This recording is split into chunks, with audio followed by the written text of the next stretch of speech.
What's the DJ? Hey, check this out. We got a great show coming your way.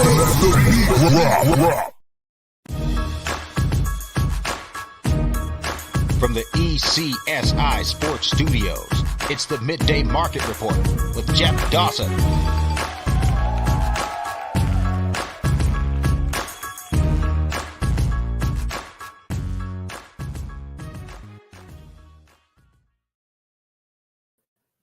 Good afternoon, sports fans from all around the globe. I am your host, Jeff Dawson, East Coast Sports Investors, and this is your Midday Market Report for Thursday, January 19, 2023, not Wednesday, January 18, 2023, as we were going to have a show, but myself and Andrew kind of now got it down to a science where Wednesdays are talk, life, shop, what's going on, and Thursdays we're doing the show, so that's what we're doing again. Big slate ahead, and the good thing about Thursdays is there's a ton of NHL. There is 1, 2, 3, 4, 5, 6, 7, 8, 9, 10, 11, 12, 13 NHL games that we can discuss. I think there's a few NFL games this week, and I'm not sure. I'll have to go check my spreadsheets there. I think Andrew's got something up his sleeve, too, in the UFC. I heard there's a great card coming this weekend in the UFC as well. So without further ado, let's bring him in, Mr. Andrew McInnis. Good afternoon, sir. Good afternoon. How are you? Doing very well. I'm excited. I'm excited here on a Thursday. It's one step closer to kickoff, which is exciting. Like you said, there might be a few games this weekend to go over. But also, you know, as I always say on Wednesdays, it's fun for us to go down over those games when there's only a few. But here on a Thursday, we've got 13 to look at. So, hey, you and I look at a game we don't like, on to the next one. That'll be kind of fun about today's show. We can kind of just scan through the board, try and find some winners and talk some shop. But, man, you're on a heater. You're on a roll again, Jeff. You're doing very well, man. Congratulations. I go back to Saturday of last week. We were playing grab ass back and forth, and we had a good Saturday, 3-1. Our action parlay, we hit two pieces of it. Went 3-0 on Sunday, and we cashed a plus 400, a plus 738 parlay. Took it into Monday, new day, new week, new beginning. Generally don't do this after a winning week. Released 3 games, and I'll be honest with you, we should have been 1-2. There was absolutely no doubt about it. We got the gift, 1-0 Tampa lead in the third period, and miraculously got 3 goals, 2 empty netters. I hadn't had 2 empty netters in all of 2022. And we already got 2 there. And then we just pulled a rabbit out of our hat in an over on UAB Middle Tennessee, 66-66 overtime. And wow. Then we got the over there. And that's where overs go to cash right there. That's where they go to cash. Tuesday, nice winner on Tuesday, and then we talked yesterday, and before I release it to the VIPs, I says, hey, take a look at the over in the Arkansas game against Missouri at 153 or 153 and a half. And at halftime, through this end of the game, to be honest with you, 21 points scored in the last 2 minutes. What a game. Just tip over the over, and it was a great day. Hey, I tailed you on it. I was already happy about my NHL day and tennis, and then I cashed that ticket with you. I was pumped. You know, and I definitely want to talk about tennis because, you know, for years and years, I have said I'm taking all resumes on tennis. I wanted a tennis and a soccer guy, and no one's come to the plate that anything that I can say, yeah, you know, when you say, hey, let's see what you got for a month or 6 weeks. Oh, no, I'm ready now. I'm like, you know what? Go on your own and stuff. We've started a major in tennis, the Australian Open. Couple days already in. What are you seeing so far?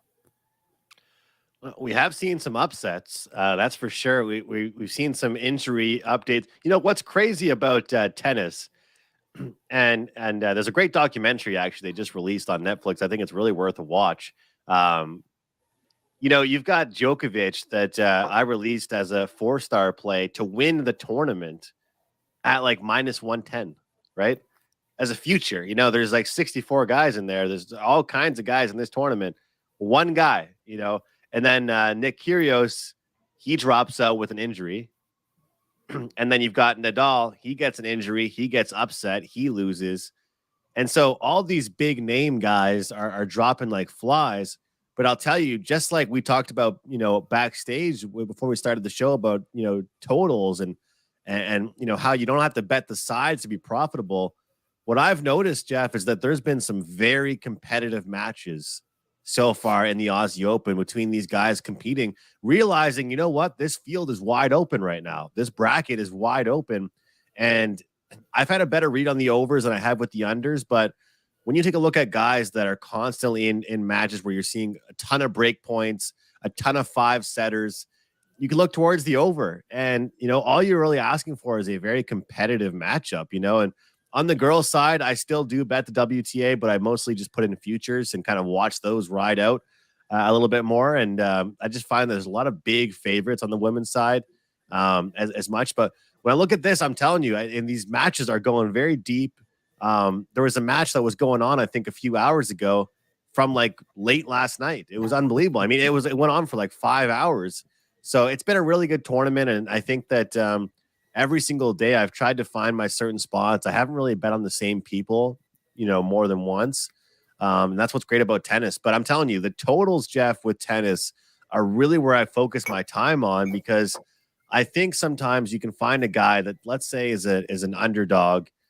People might not think he has that fight in him, but if you take a look at their track record, maybe they aren't picking up all the W's, but a lot of their games are going to the distance. They're going to the 10th, 11th round. Maybe they're not getting the decision in round 12, but they're getting there, and that's kind of what I looked at so far here in the Aussie Open.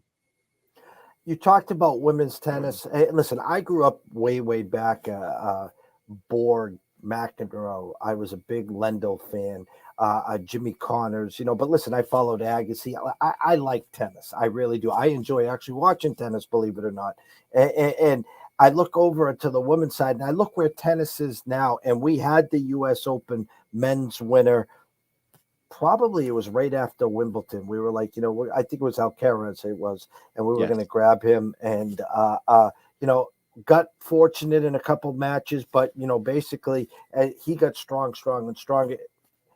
My question is on the women's side, and again, I'm probably going to butcher her name or something, but you talk about separation. Is it Swiatek is her name, or the number one seed, correct? Yes. And she is that's the thing, is that like she's dominant, but I'll tell you what, Jeff, I hear some people say Pegula or Pegula. I have her at plus 900 to win.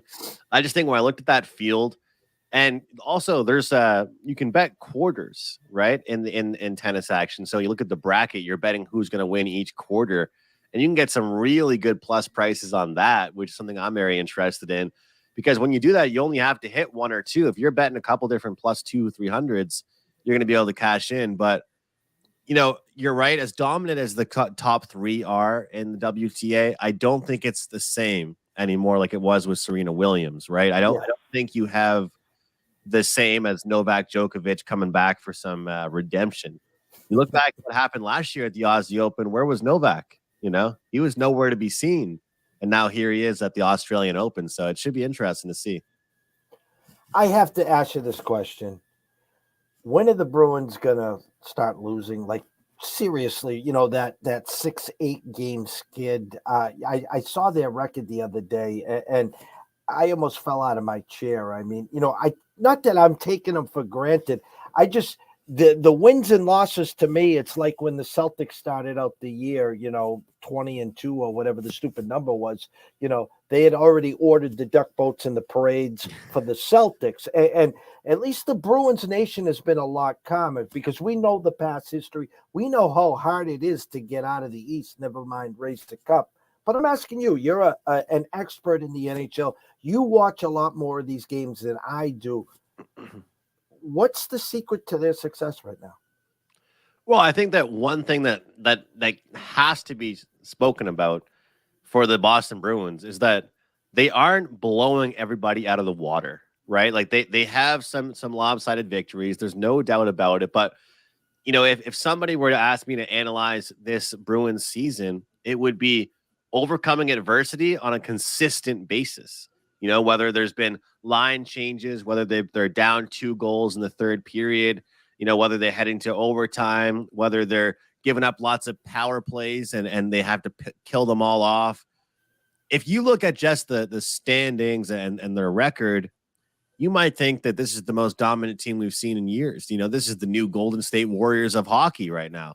But realistically, if we're talking about goal lines and puck lines, sure, they've covered the puck lines, but they haven't, taken a lot of teams, out to the shed and just beaten them 3 or 4 goals. I think that that's what you have to give. I think that the biggest reason why they haven't had to been humbled yet is because they're kind of being humbled in a micro way each game they play. You look at the Winter Classic, they go down 1-0. They had a horrible first period.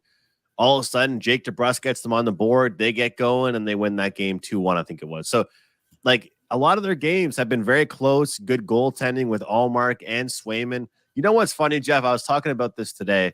Like today in New York and Boston play, and I've talked about how it seems like right now, long term, over the past year and a half, the 5.5s have gone under. Before 5.5s, I used to chart 6s, 5.5s, and 6.5s.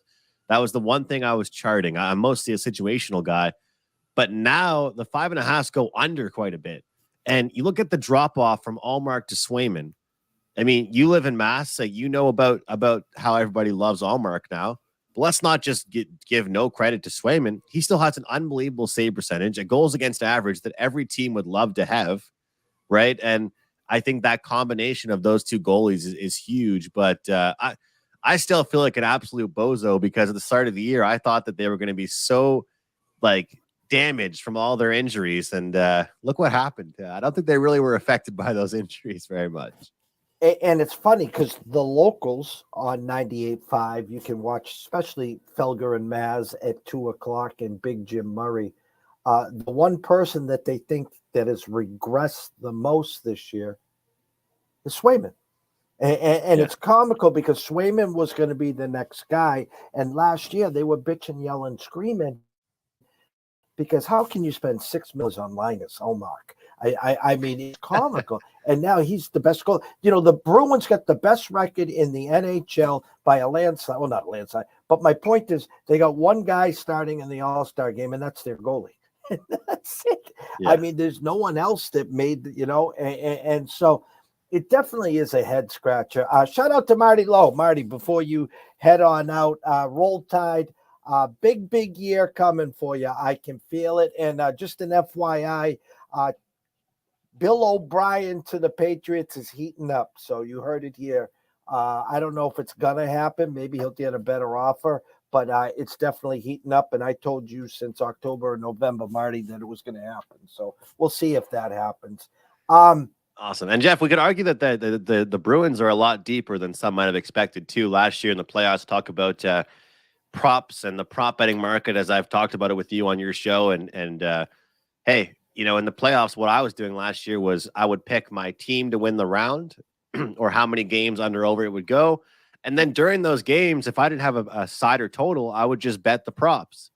Pasternak, Marchand, this defenseman, that defenseman.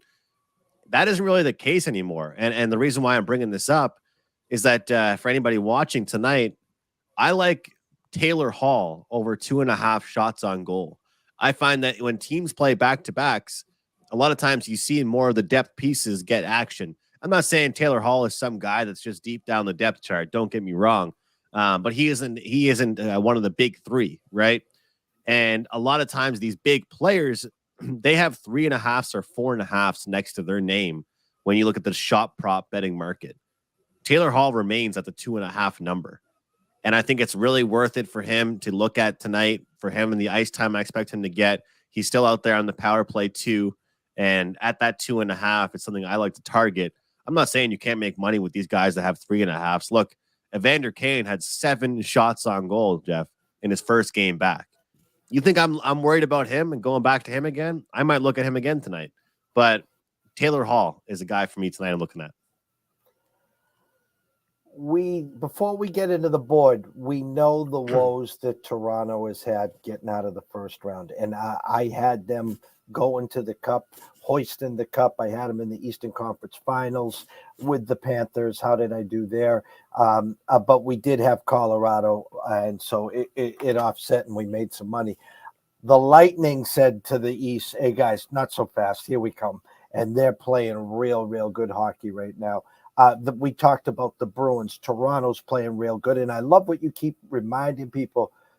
They are an under team. You know, the thing I think of Toronto is score, and more score. They got no goaltending. That's always been the problem. Another 5.5 tonight, you know. The Devils, fast start. No sign of the Panthers. We have B2B on Monday, season ticket holder. He despises the coach, bad signing. Doesn't like what's going on there. Waiting on the Rangers, and it looks like Shesterkin has kind of come back to earth a little. I'm probably missing a team or two. Give me your Eastern Conference. You know, if we said Bruins were playing Toronto first round, which is not going to happen, we obviously, because of the past history, would have the Bruins sliding by Toronto in 5, 6, or 7, whatever.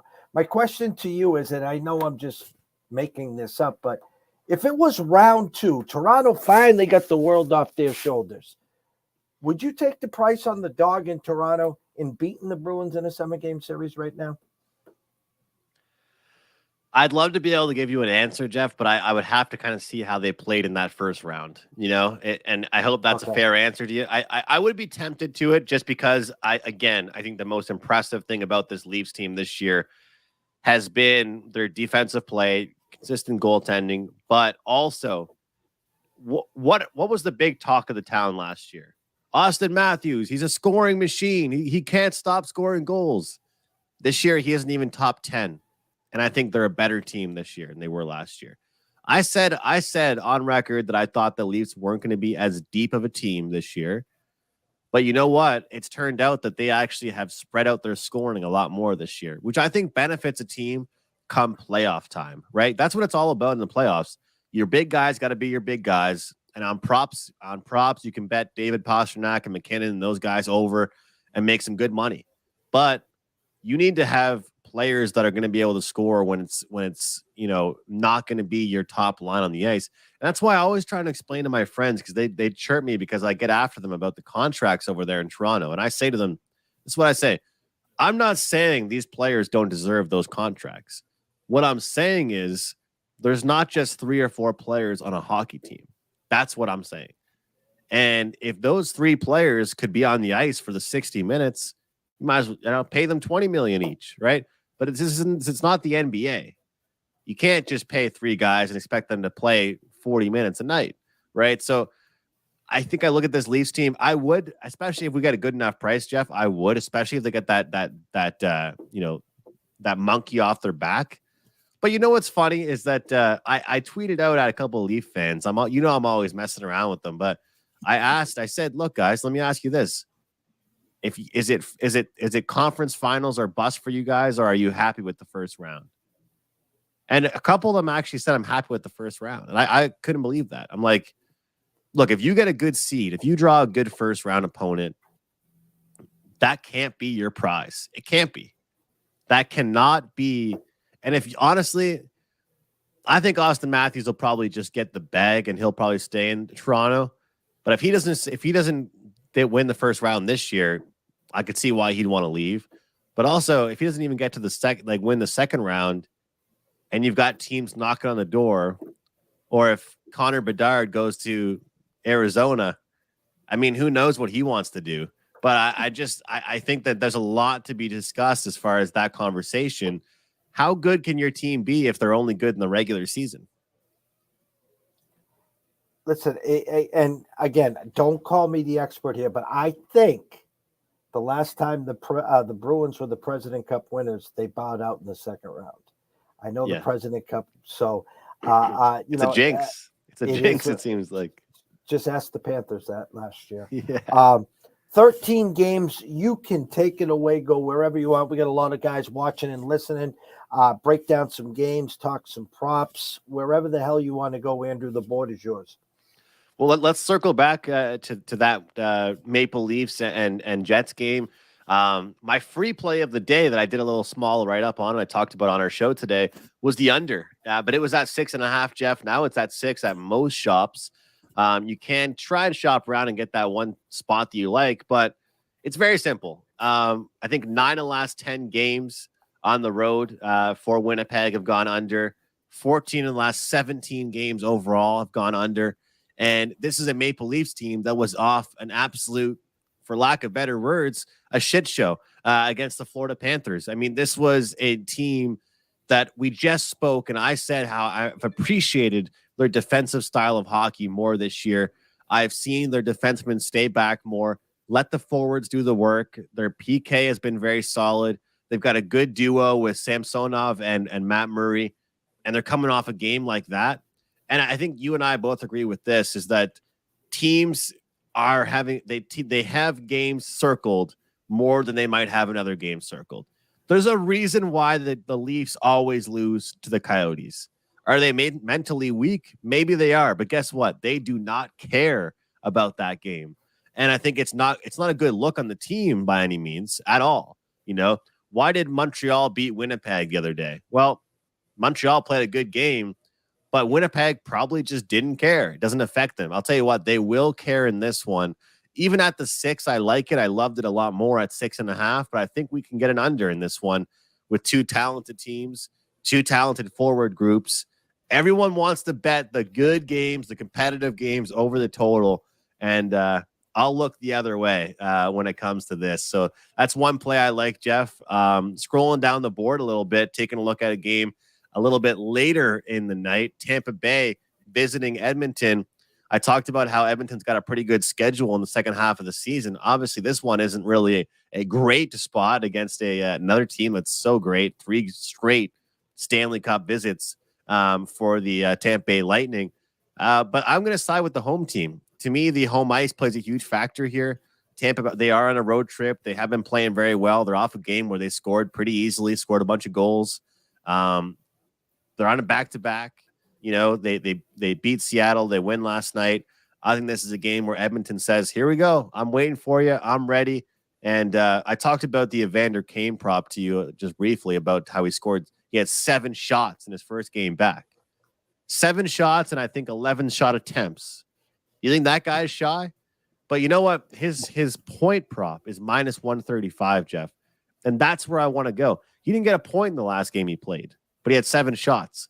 Maybe this time around he creates more chances. He shoots, goes off the pads, and someone else scores. But I've got that circled tonight. But 2 games I'm really interested in. 2 spots I really like there. And it's a big card. I really like the Kings at home tonight as well. But that price to me has gotten a little bit out of hand. So I'm not sure if I'm going to circle the wagon on that one. But as far as scheduling spots, there's a few I'm definitely targeting for tonight. You know, you talked on the Kings for a second. At Circa right now, it is 127. I do see some 140s at DraftKings, 131 at Penny. But if you're at the Vegas Strip and you want to go say hi to Mr. Benson, Mr. Metcalf, or Derek, tell them Jeffrey and Andrew sent you over there and sprinkle a little something on the Kings minus the 127.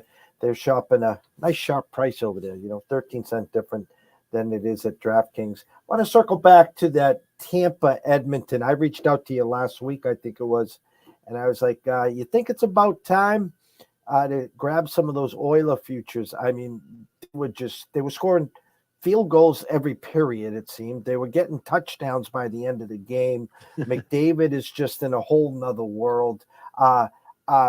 Give me your thoughts here. We've always said they're just lacking a goalie. I mean, listen, if Edmonton got to the finals, if McDavid held the cup up and then Bedard ends up at, say, the Blackhawks, I think the NHL would sign up for it right now. Still too early? Are you in a sit and wait on Edmonton, or do you think it's about time that we buy in on Edmonton? Well, like I said, I think it's a favorable schedule for them coming up this season, but for the rest of the season. But I'm with you. People love to make fun of Jack Campbell because he has those moments where it goes through his glove and he's looking at his hand like, what just happened there?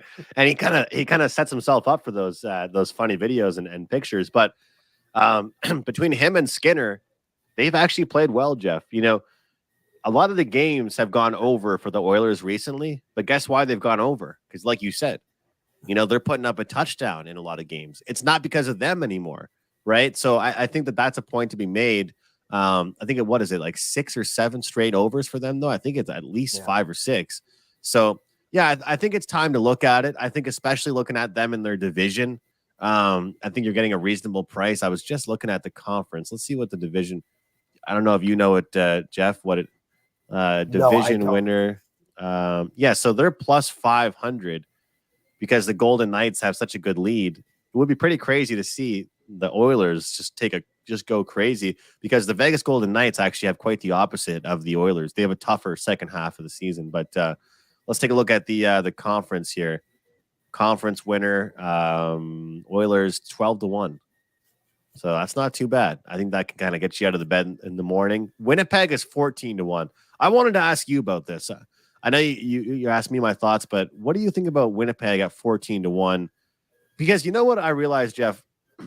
They're a team that actually have been good for years. They really have. And they've had a good goalie. They've had a good top 6.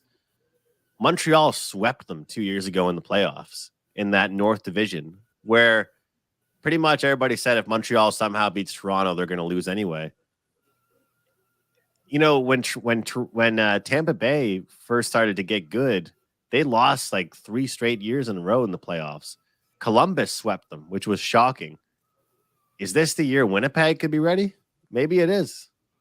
How many years ago was it when they had that run where hockey tonight is like the world stopped for the whiteout? It was just so amazing and they had that great run. And I think the year that you were talking about, everyone expected another run, and next thing you know, they get swept. I mean, they're passionate. They love their hockey there. So you're saying they're at 14-1. If you have it in front of you, list the teams in front of them with the odds. Edmonton 12-1, Calgary 8-1, Minnesota 8-1, Dallas 7-1, Vegas plus 350, Colorado plus 300. Conference winners. It's actually crazy to think because a lot of people thought they were being sneaky and like, oh, I think it's a good time to take a look at Colorado. Colorado never went anywhere. And that's what's crazy. If you look at the odds every day, like look at last night, Colorado was a dog against Calgary.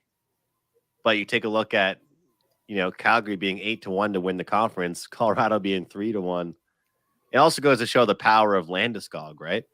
Him not being in the lineup, what that's worth as far as the odds are concerned. But I think the East is a lot more interesting in taking a look at. Like the Devils, get out of here with that 8-1. Don't care about that. The Rangers, I liked them before the season started, but I'm starting to believe that they just might not have it as far as their depth. I just don't believe in it. And looking even farther down the line, Pittsburgh 10-1, Capitals 18-1.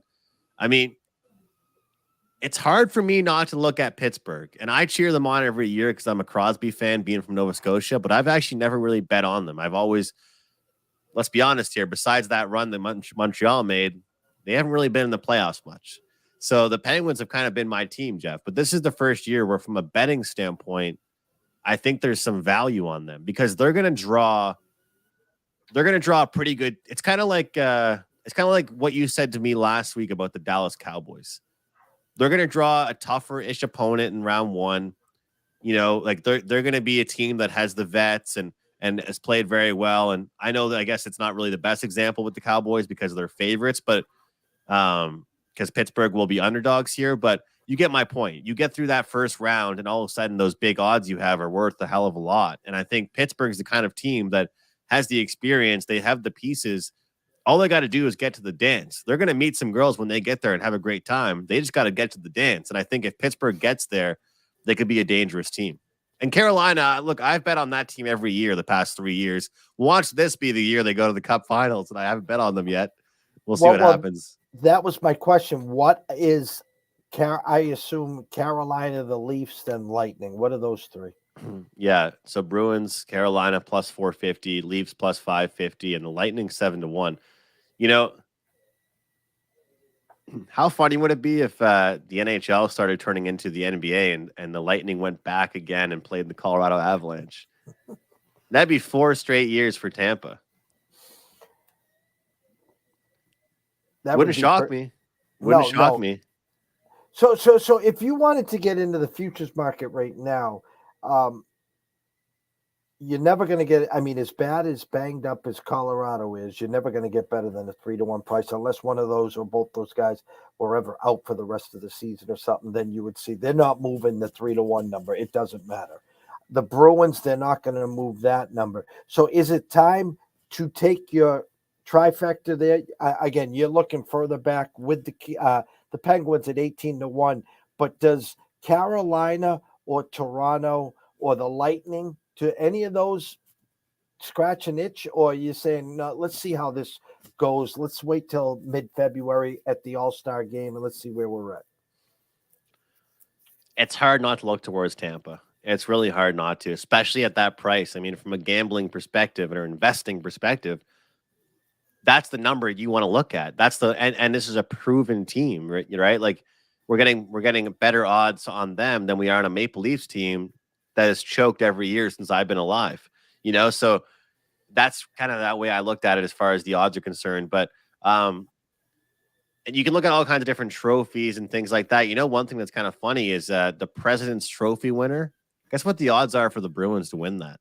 -600. How crazy is that? That is nuts.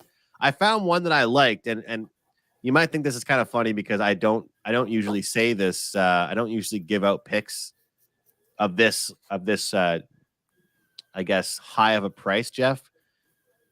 New York Islanders are -220 to miss the playoffs. They're not making the playoffs. They're not squeaking in. They're not going to get on a big run at all. After this show, I might bet 220 to win 100 on that. I think I might look at it and think that this is an opportunity to look at a team that has expectations, has the players to do it, has a good coach, but they have not been able to string wins together. This is a team over their last 11 games have scored now 3 goals only 3 times, and they've only won 2 of them. I mean, they're just not a team. So I know that, I'm coming on here and giving out a big favorite saying this, but I'm telling you, this is one of those things where when we talk about gambling and investing, we talk about 3 weeks from now, and we're here on a Thursday at 1:00 Eastern talking, will that number be -220? And that's all we really look at when we're talking about sports betting. It's that if that is -240, the next time you and I talk, we might regret not betting that. And I was looking at those odds this morning, and that was one that stuck out to me, which is because a lot of times you look for the plus price, right? Or the -120s and 40s. But in the UFC, I've made money on -200s before. Why can't I look at a future and look at that? Like Colorado, they're -400 to make the playoffs. You know what I mean? Like, a couple minutes left because I know you have to run. It's Thursday. Talk about the UFC big card, and when we close up shop, they're going to know where to find your plays and your card for the weekend. But a pretty decent card. We talked the last 2 days about the UFC, but give us a little insight. What's got you all pumped up for this card coming on Saturday? I mean, yeah, like, we talked yesterday together off air just about how sometimes you can get some of these UFC cards that don't have all the big names that can still be really fun. And you see lots of battles and knockouts and guys trying to make names for themselves. But then you've got a card like this, where you've got even with Paul Craig, Johnny Walker, Brandon Moreno, and Davison Figueiredo. These guys, Figueiredo hasn't fought anybody besides Moreno since 2019. How crazy is that? These guys are fighting just the same people every time, but the UFC loves it. They're trading belts back and forth. That one should be a good one. And of course, the main event, light heavyweight, Glover Teixeira versus Jamal Hill. 11-1 record for Hill. He's a guy I made some money with kind of before he already made his name for himself. And I really like the under 1.5 rounds. To put it this way, both these guys aren't afraid to just go head to head and trade punches. But I worry about Glover a little bit more than Hill, but we haven't really been able to see as much of a gas tank from Hill.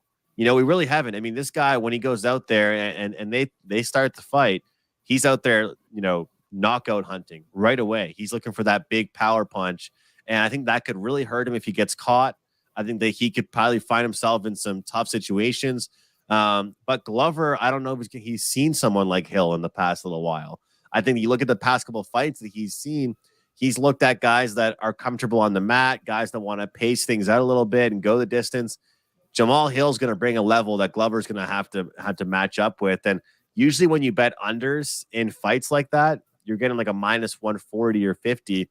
This is minus 110 for this to be a fight that doesn't go that deep. So, and it's the first round and then the first 2 minutes and 30 seconds of the second round. A lot of people kind of get that confused, which thinking that it's just over after the first round. We do get some time, but overall, it's a really good card. And I do have a big play up on one of the fights this weekend, which is a good fight and reasonable odds as well for anybody looking at the UFC. The scroll has been going forever. At McInnis Picks, at Wager Talk, at Sports Mayflower. Run over to YouTube to Mayflower Sports. Subscribe. It's free. As we wrap up every show here with you, tell the public where they can go, not just to find all your work, but to find your UFC card, your NHL cards, your plays, your Aussie tennis plays, and much, much more, Andrew. Well, thank you very much, Jeff. And for the Australian Open, it's just $49 for the entire tournament. I'm averaging about 2 to 3 plays a day with clients and giving out free picks on Twitter as well. Obviously, it's only 2.5 weeks of a tournament, but $49 I'd say is a pretty good price for running there for the Aussie Open. WT.buzz/AM is my private link or my link for my profile. But of course, you head over to wagertalk.com and you go to the Cappers page. You can find myself and just look at it there and see what I have going. But UFC, NHL, we've got college basketball, NBA props, NHL props. There's a lot going on right now. And it's Customer Appreciation Day, actually, for us today. Every single play, every single package is listed for only $11. So it's our Appreciation Day. And that goes for NFL stuff going for this weekend as well. And Jeff, I might not be hanging with the big boys this weekend with the spreads and totals like I did last weekend, but I got a few props up my sleeve. And as you know, I've gotten into the prop market, the prop world. I'm not betting, 10 every weekend or 20 every weekend. And if I am, it's low units, managing the bankroll properly. Somebody might have one bet that's worth 3 units. I might have, 3 bets that are all worth 1, right? So it's all about managing that bankroll properly. But I'm looking forward to a really, really fun weekend. And you know what? We've been so busy here, 40 minutes in, and I'm really clock watching because I don't want to get yelled and screamed at by your next show here. No. You got a second or two? Any props in the NFL that sticks out? We didn't even talk about the NFL. That's how busy we were with UFC, Aussie, and hockey. NFL, any game or side that really, really grabs you? Or is there a prop or two that really open your eyes? Well, one I looked at, it was Christian Kirk for the Jacksonville Jags. Talked about it with you yesterday. And the way I look at it is this. This is a game that everybody that I've talked to, and I've been asking people this question all week, Jeff, who do you think has the best chance of just blowing out their opponent? And, who has everybody said, right? KC is what I've heard from everybody. But it doesn't mean that Trevor Lawrence is not going to be throwing the ball. It doesn't mean they're not going to have possession. KC ranks about middle of the pack as far as their passing defense. And Christian Kirk has obviously made himself as the number one guy, really, for Jacksonville.